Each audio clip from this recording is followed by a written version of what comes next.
Bismillahirrahmanirrahim. Assalamualaikum warahmatullahi wabarakatuh.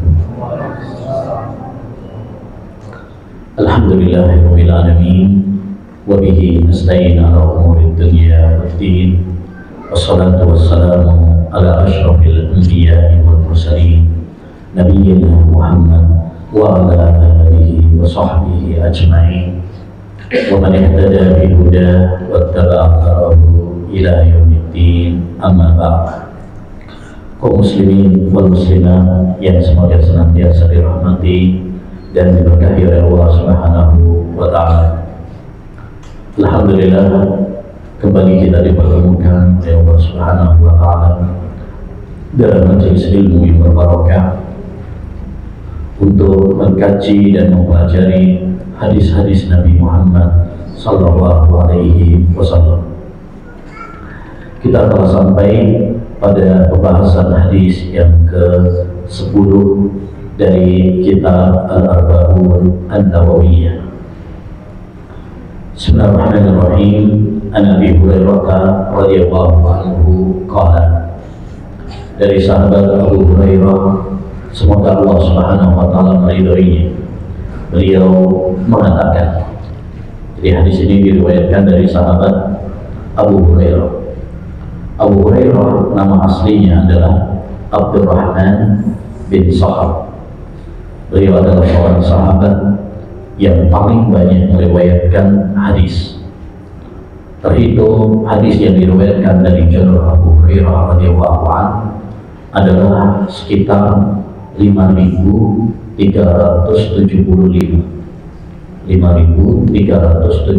hadis.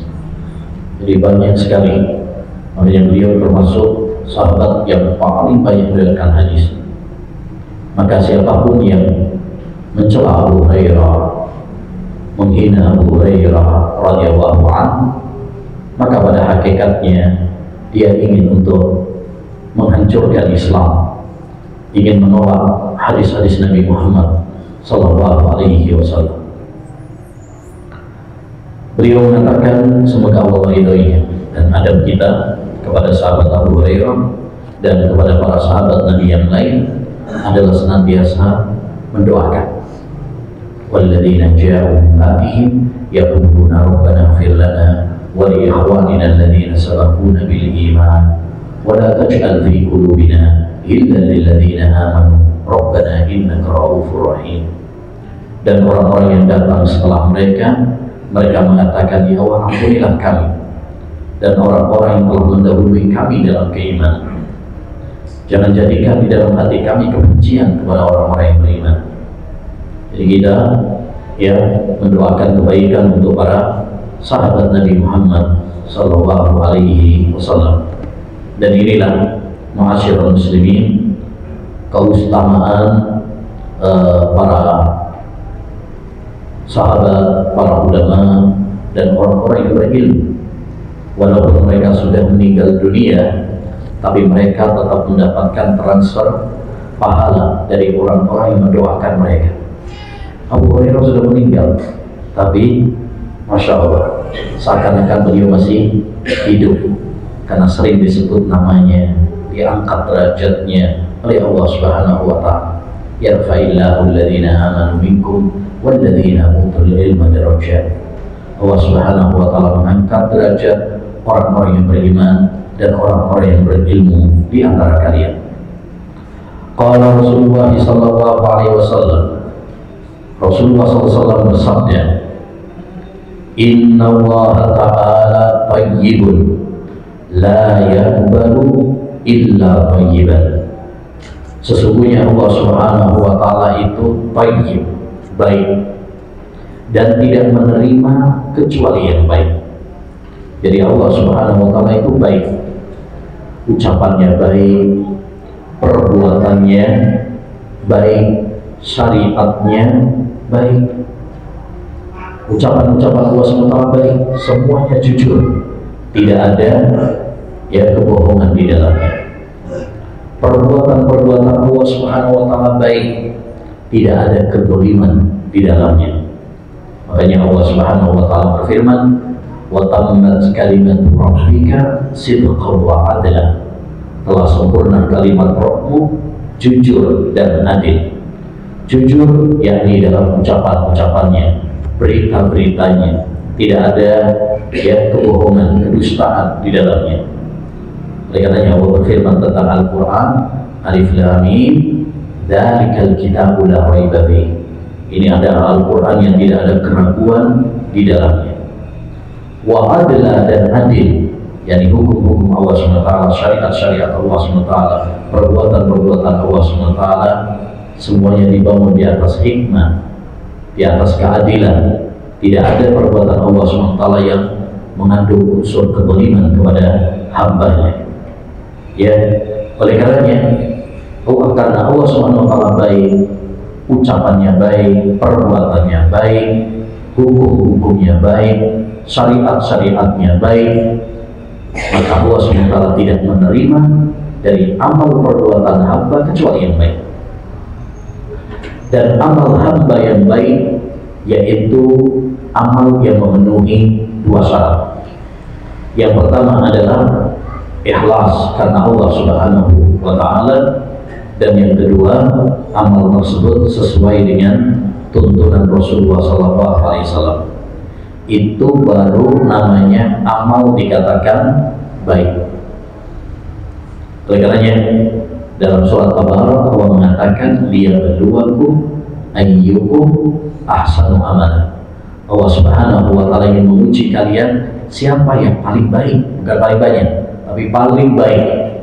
Kata para ulama, maksudnya yang paling baik yaitu yang paling ikhlas dan paling sesuai dengan tuntunan Rasulullah SAW.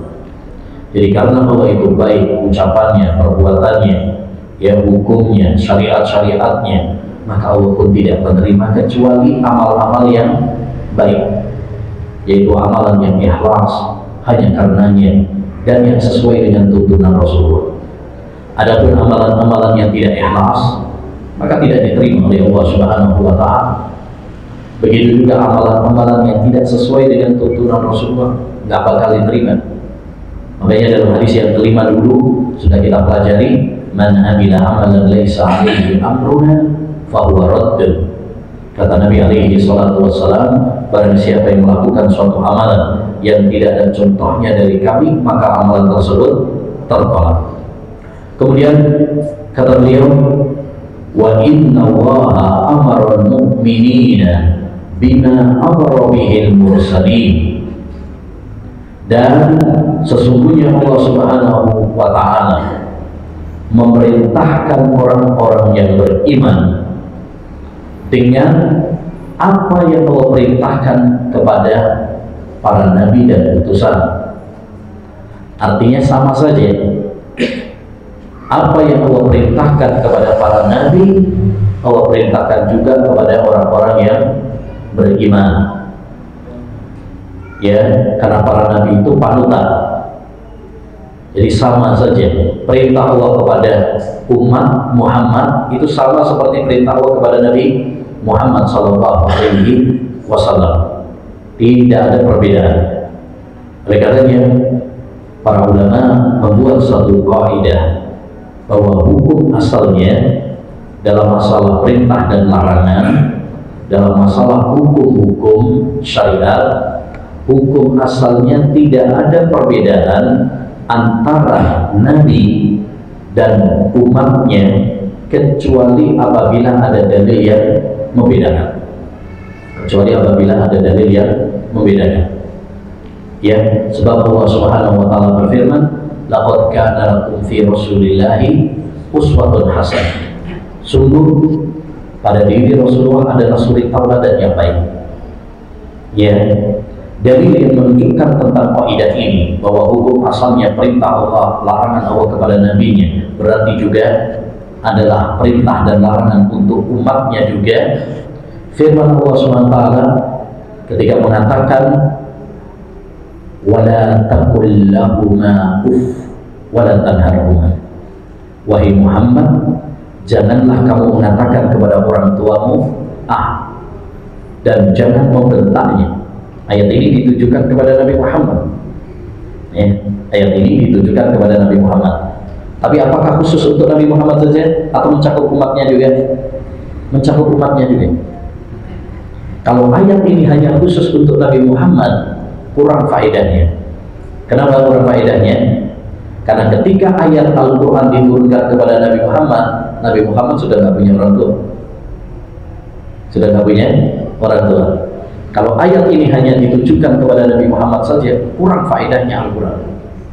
Ya, oleh karenanya ketika Allah memerintahkan kepada Nabi Muhammad, berarti itu adalah perintah juga untuk umatnya, kecuali kalau ada dalil yang membedakan. Seperti misalkan kalau Nabi Muhammad SAW boleh nikah lebih dari 4, itu khusus untuk Nabi Muhammad. Khalisatan laka min dunil mu'minin. Ini khusus untuk kamu, ya, bukan untuk yang lain. Jadi kalau misalkan sekarang ada yang nikah lebih dari 4, istrinya 10, istrinya 9, misalkan, ya, dengan alasan ingin mencontoh Nabi, nggak benar. Karena itu hanya kekhususan untuk Nabi, ada dalil yang mengkhususkan. Tapi kalau tidak ada dalil yang mengkhususkan, maka hukum asalnya apa? Sama. Dan ini juga memberikan kepada kita faedah penting yang sebelumnya sudah pernah kita sampaikan, yaitu bahwasanya seseorang itu setinggi apapun levelnya, setinggi apapun derajatnya, maka dia tetap mendapatkan perintah dan larangan dari Allah Subhanahu wa Ta'ala. Para nabi, para rasul, orang-orang yang tinggi derajatnya, tapi sekalipun demikian mereka tetap diperintah oleh Allah Subhanahu wa Ta'ala. Ya, tidak ada istilahnya seperti, ya, sebagian kalangan yang mengatakan bahwasanya orang itu kalau sudah sampai pada tingkatan tertentu berarti sudah gugur dari kewajiban, gugur dari larangan. Tidak benar. Ya, buktinya para nabi, para rasul, mereka adalah orang-orang yang memiliki kedudukan yang sangat tinggi, tetap diperintah oleh Allah, tetap dilarang oleh Allah SWT. Ya, Allah memerintahkan kepada orang-orang beriman sebagaimana Allah perintahkan juga kepada orang-orang, kepada para nabi dan utusan. Berarti para nabi dan utusan juga diperintah oleh Allah SWT. Oleh karenanya Allah Subhanahu wa Ta'ala berfirman tentang Isa bin Maryam. Beliau mengatakan, wa ja'alani mubarakan aynama kuntu. Allah menjadikan saya orang yang diberkahi dimanapun berada. Wa awsani bis salati waz zakah ma dumtu hayya. Dan Allah Subhanahu wa Ta'ala memerintahkan kepadaku salat dan zakat, ya, selama aku hidup. Berarti patokan orang itu beribadah finish akhirnya kapan? Kalau udah mati. Selama Anda masih hidup berarti tetap berkewajiban sholat, tetap berkewajiban zakat. Ya, tidak ada finish ibadah itu level tertentu, nggak ada. Ya, kalau ada yang berpemahaman demikian, maka ini adalah pemahaman yang batil, pemahaman yang sesat dan menyesatkan.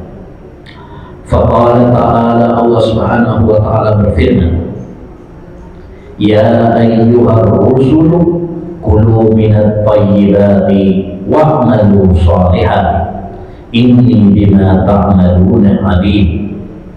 Wahai para rasul, ini perintah kepada para rasul, makanlah makanan-makanan yang thayyib, makanan-makanan yang baik, wa'malu shalihan, dan beramallah yang soleh.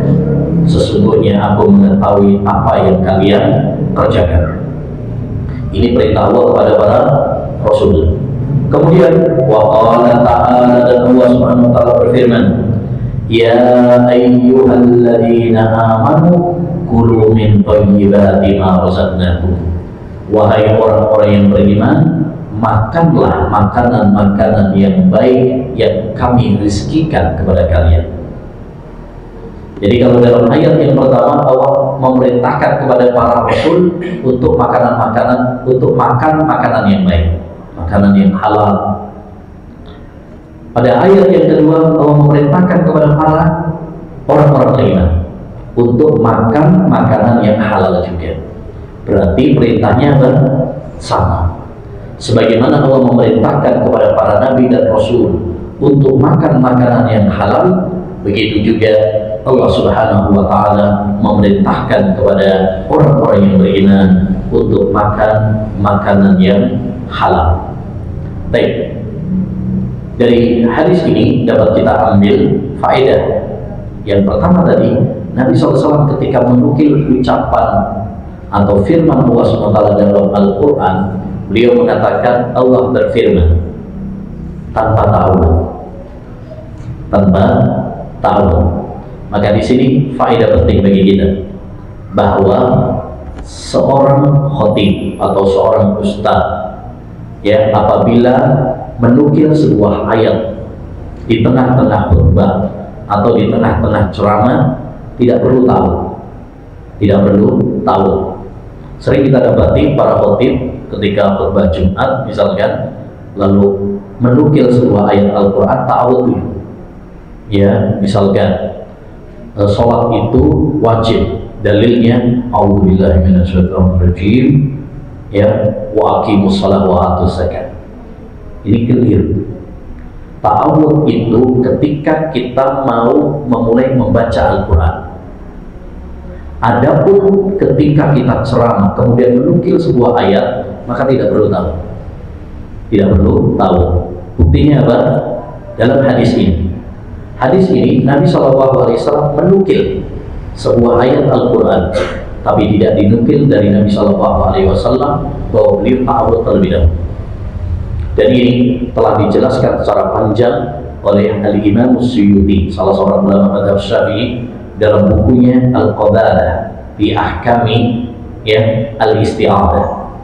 Dalam buku tersebut beliau membawakan banyak riwayat hadis-hadis dari Nabi SAW yang menyebutkan bahwa Nabi sering menukil ayat-ayat Al-Quran, semuanya tidak dimulai dengan ta'awud. Ya, kapan ta'awud itu? Ta'awud itu kalau kita mau baca Al-Quran. Tentu kalau baca Al-Quran kan ta'awud. Idza qara'ta Al-Quran fasta'in billah. Kalau kamu membaca Al-Quran, ta'awudlah. Tapi kalau menukil beda. Kalau menukil, misalkan ceramah, ngajar, ya, kemudian mengutip sebuah ayat, maka tidak perlu untuk apa? Ta'awud. Ya, ini petunjuk Nabi SAW. Wa khairul hadyi hadyu Muhammadin sallallahu alaihi wasallam. Dan sebaik-baik petunjuk adalah petunjuk Nabi Muhammad sallallahu alaihi wasallam. Baik. Faedah yang kedua dari hadis yang mulia ini adalah kita dianjurkan untuk makan makanan yang halal. Ini adalah perintah Allah kepada para nabi, para rasul, dan ini juga perintah Allah SWT kepada kita orang-orang yang beriman. Dan ini masalah penting, ma'asyiral muslimin. Makanya Allah Subhanahu wa Ta'ala memulai panggilan tadi dalam ayat tadi dengan panggilan iman. Ya ayyuhalladzina amanu, wahai orang-orang yang beriman. Dan sebuah ayat apabila dimulai dengan panggilan wahai orang-orang yang beriman, maka ayat tersebut ayat yang penting sekali. Sebagaimana kata sahabat Abdullah bin Mas'ud radhiyallahu an, "Idza sami'ta Allah yaqul ya ayyuhalladzina amanu fa'ar'iha sam'an." Kalau kamu mendengar Allah berfirman wahai orang-orang yang beriman, pasang telingamu baik-baik, dengarkan baik-baik, perhatikan baik-baik, karena itu ayat yang penting. Dan ayat kalau dimulai dengan panggilan wahai orang-orang yang beriman, maka itu merupakan konsekuensi keimanan. Ya, konsekuensi keimanan. Seakan-akan Allah mengatakan kalau kamu benar-benar beriman, lakukan perintahku dalam ayat ini. Kalau kamu benar-benar beriman, tinggalkan laranganku dalam ayat ini. Seperti misalkan dalam ayat ini Allah SWT mengatakan wahai orang-orang yang beriman, makanlah makanan yang halal yang aku rizkikan kepada kalian. Berarti, ya, makan makanan yang halal merupakan konsekuensi keimanan seorang hamba. Kalau kita mengaku beriman, maka kita harus makan makan yang halal. Kalau kita makan yang haram, berarti ada yang salah dalam keimanan kita, ada yang error dalam keimanan kita. Ya, dan perlu diperhatikan bahwa hukum asal masalah makanan adalah halal. Hukum asal masalah makanan halal, walaupun itu nggak ada di zaman Nabi. walaupun itu nggak ada di zaman Nabi. Ya, bakwan halal, batagor halal, somai halal, walaupun nggak ada di zaman Nabi. Kenapa? Karena ini masalah dunia, ini masalah makanan hukum asalnya adalah halal. Siapa yang mengharamkan, dialah yang dituntut untuk mendatangkan dalil. Dan makanan yang haram yang dilarang bagi kita untuk memakannya ada dua. Yang pertama, makanan yang haram secara zatnya, seperti babi. Kita nggak boleh makan babi karena itu diharamkan oleh Allah SWT. Bangkai, ya, bangkai ayam, bangkai kambing yang tidak disembelih dengan sembelihan syar'i, maka itu adalah haram. Yang ketiga, apalagi darah, orang nyembelih kemudian darahnya dikumpulin, digoreng, misalnya, haram. Ya, darah yang mengalir, ini hukumnya haram. Hurrimat alaikumul maitatu waddam walahmul khinzir wa ma uhilla li ghairillahi bih. Diharamkan bagi kalian apa? Bangkai, kemudian darah, yakni darah yang mengalir, kemudian yang ketiga adalah daging babi, dan yang keempat adalah sembelihan yang disembelih untuk selain Allah Subhanahu wa Ta'ala. Ini namanya makanan yang haram pada zatnya, ya, pada zatnya. Demikian juga yang ada dalil dari hadis Nabi SAW bahwa itu adalah diharamkan, seperti binatang buas, seperti burung yang berkuku tajam. Ya, ini ada dalil yang menunjukkan bahwa itu adalah diharamkan. Kullu dinabin minas sibahi haram wa kullu dhi mihlabin minat tayri haram. Kata Nabi SAW, setiap binatang buas maka memakannya haram. Demikian juga setiap burung yang berkuku tajam maka hukumnya haram. Ya, baik. Yang kedua, haram itu bisa karena cara mendapatkannya. Mungkin yang dimakan halal, makan nasi, makan tahu tempe, ya, makan ayam goreng. Jadi yang dimakan halal, cuma cara mendapatkannya haram. Ya, dia mendapatkan makanan tersebut dengan cara mencuri, dia mendapatkan dengan korupsi, dengan menipu orang dan lain sebagainya. Maka ini hukumnya juga termasuk makanan yang haram, tapi bukan haram karena zatnya, tapi haram karena cara mendapatkannya. Jadi kita dilarang untuk makan makanan yang haram, baik haram karena zatnya maupun haram karena sebab cara mendapatkannya. Ya, dan ini penting ma'asyiral muslimin, terutama pada zaman kita sekarang, di mana orang tidak peduli cara mendapatkan harta, cara mendapatkan makanan, apakah halal ataukah haram. Banyak orang nggak peduli. Yang penting perutnya kenyang. Ya, dan itu sudah disabdakan oleh Nabi alaihi salatu wassalam, sayati ala nasi zamanun la yubadil mar'u bima a'adal man amin halalin aw min haram. Akan datang suatu zaman pada manusia di mana mereka tidak peduli cara mendapatkannya, apakah dengan cara yang halal atau dengan cara yang haram. Hendaknya bagi kita untuk hati-hati, bagi kita untuk selektif, jangan sampai memasukkan makanan ke mulut kita atau mulut keluarga kita, istri kita dan anak-anak kita, kecuali kita pastikan bahwa makanan tersebut makanan yang halal, dihalalkan oleh Allah Subhanahu wa Ta'ala. Baik. Kemudian kata beliau, summa dzakara rajulan. Kemudian Rasulullah SAW menyebutkan ada seorang yudirus safar, yang lama safarnya, ya, jauh safarnya, melakukan bepergian yang jauh. Asya al-gubara, ya, compang-camping, maksudnya berdebu, kucel. Al-gubara, berdebu. Yamuddu yadaihi ila sama, dia mengangkat tangannya ke langit. seraya mengatakan ya Rabbi, ya Rabbi, wahai Rabbku, wahai Rabbku. Yani orang ini yang disebutkan oleh Nabi SAW ini, orang ini telah melakukan sebab-sebab terkabulnya doa. Dia sudah melakukan adab-adab, sebab-sebab supaya doanya dikabulkan. Di antaranya apa? Safar. Doa orang yang safar itu mustajab, sebagaimana disebutkan oleh Nabi. Ada 3 doa yang tidak akan ditolak oleh Allah SWT. Salah satunya adalah doa musafir, orang yang bepergian. Karena orang yang bepergian itu butuh kepada Allah Subhanahu wa taala. Ya. Yang kedua adalah as'asa akbar. Orang ini berdebu, orang ini kucel, ya, menunjukkan bahwa dia betul-betul merengek, butuh kepada Allah Subhanahu wa taala.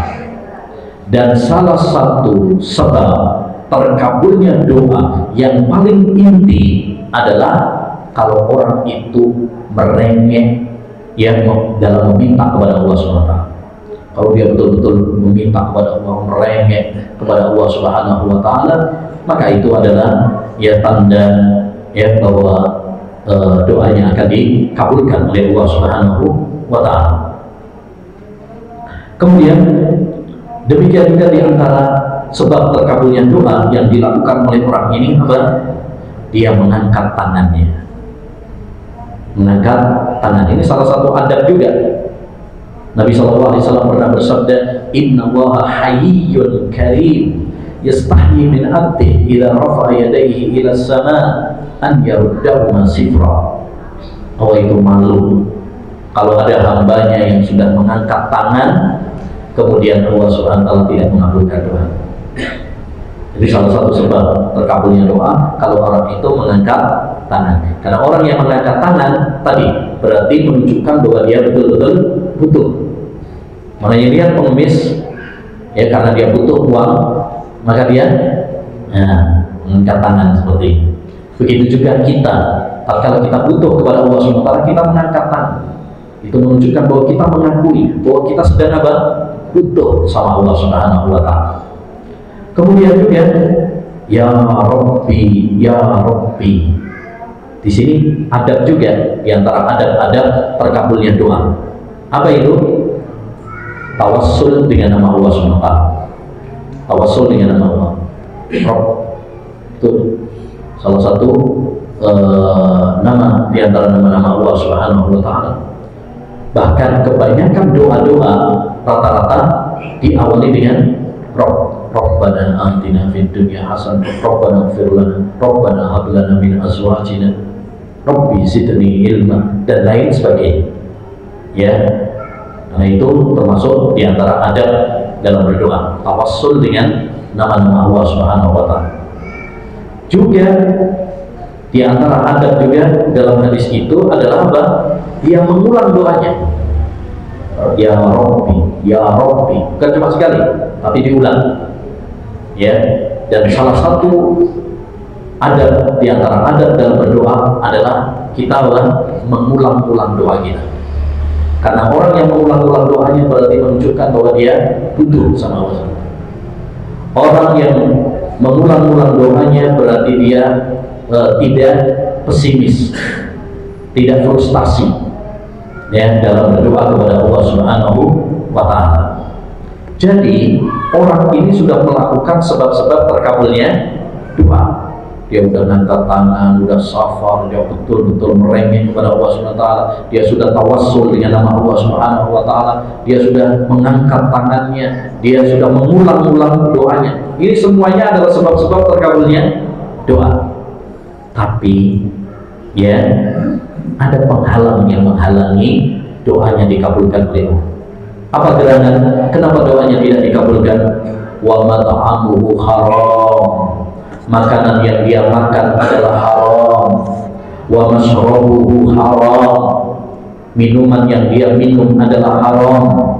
Wa malbasuhu haram. Pakaian yang dia pakai adalah haram. Wa ghudhiya bil haram. Dia tumbuh dengan barang yang haram. Dan tadi sudah kita sampaikan, makanan yang haram itu ada 2 macam. ya, bisa jadi zatnya, bisa jadi cara mendapatkannya. Begitu juga minuman, bisa jadi haram karena zatnya seperti khamr, bisa jadi cara mendapatkannya. Mungkin yang diminum es teh halal, kopi halal, tapi cara mendapatkannya dengan maling, ya berarti haram juga. Pakaian bisa jadi zatnya yang diharamkan, sutra bagi laki-laki nggak boleh. Ya, bisa jadi mungkin yang dipakai halal, ya, baju batik misalkan halal, tapi cara mendapatkannya ya yang tidak diperkenankan. Kemudian kata Nabi SAW, fa'anna yustajabuna, bagaimana mungkin akan dikabulkan doa? Nah, yang pakaian yang dia pakai adalah haram, minuman yang dia minum haram, makanan yang dia makan adalah haram, maka Allah tidak mengabulkan doanya. Kenapa? Karena ada penghalang. Ada penghalang. Walaupun dia tadi sudah melakukan sebab-sebab terkabulnya doa. Dari sini diambil dari sebuah kaidah oleh para ulama rahimahumullah ta'ala, bahwasanya la yatimul hukmu hatta tajtami asyurutu wa tantafi al-mawani. Hukum itu tidak sempurna kecuali apabila semua syaratnya terpenuhi dan semua penghalangnya hilang. Semua syaratnya terpenuhi dan semua penghalangnya hilang. Doa, Allah berjanji akan mengabulkan. Wa qala rabbukum ud'uuni astajib lakum. Rabb kalian mengatakan berdoalah kepadaku, saya pasti kabulkan. Ya, tapi doa ini tidak akan terkabul kecuali apabila syarat-syaratnya terpenuhi. Yang kedua, penghalang-penghalangnya dihindari. Orang ini sudah melakukan syarat-syarat, adab-adab, tapi dia tidak menghindari ya penghalang, sehingga nggak dikabulkan. Contoh yang lain, misalkan sholat tidak sah kecuali kalau syarat-syaratnya terpenuhi. Ya, orang harus wudhu terlebih dahulu, taharah, dia harus menutup auratnya, menghadap kiblat, gitu kan? Baik. Yang kedua, dia harus meninggalkan pembatal-pembatalnya. Ya, harus meninggalkan pembatalnya. Walaupun misalkan dia orang ini sudah menghadap kiblat, sudah wudhu, sudah menutup aurat, ya, tapi misalkan di tengah-tengah sholat kentut, sholatnya sah atau tidak? Ya nggak sah juga, walaupun sudah memenuhi syarat-syaratnya. Kenapa? Karena ada pembatal yang dia kerjakan. Baik. Contoh yang lain, nikah itu tidak sah kecuali apabila syarat-syaratnya terpenuhi. Pernikahan ada syarat-syaratnya, misalkan ya harus saling ridho. Kemudian juga yang kedua ya ada wali, ada saksi, ya ada mahar, itu syarat. Yang kedua harus dihindari penghalangnya. Misalkan ini sudah saling ridho, ada wali, ada saksi, ada mahar, tapi ternyata istrinya itu adalah saudarinya sendiri. Sah atau tidak pernikahan tersebut? Tidak sah. Kenapa? Karena tidak boleh menikah dengan mahram. Tidak boleh menikah dengan mahram. Jadi maksudnya ma'asyiral muslimin rahimani wa rahimakumullah, sesuatu itu tidak dikatakan sah kecuali apabila terpenuhi semua syaratnya dan hilang segala penghalangnya. Jadi hadis ini hadis yang sangat penting sekali. Dan inti dari hadis ini, intinya adalah anjuran bagi kita, perintah kepada kita untuk ya selektif dalam masalah makan. Ya, selektif dalam masalah makan, yaitu cari makan makanan yang halal. Alhamdulillah kita di Indonesia, lebih-lebih di Bandung ini banyak pilihan kuliner makanan yang halal. Ya, untuk apa makan makanan yang haram? Ya, yang halal saja banyak. Ya, yang halal banyak, ngapain cari yang haram? Demikian masyaallah muslimin wa muslimat rahimani wa rahimakumullah, hadis yang ke-10 yang bisa kita pelajari. Mudah-mudahan hadis demi hadis yang kita pelajari menambah keimanan bagi kita semuanya. Amin ya rabbal alamin. Kita tutup dengan doa kafaratul majlis. Subhanallahumma wa bihamdika asyhadu an la ilaha illa anta astaghfiruka wa atubu ilaik. Assalamualaikum warahmatullahi wabarakatuh.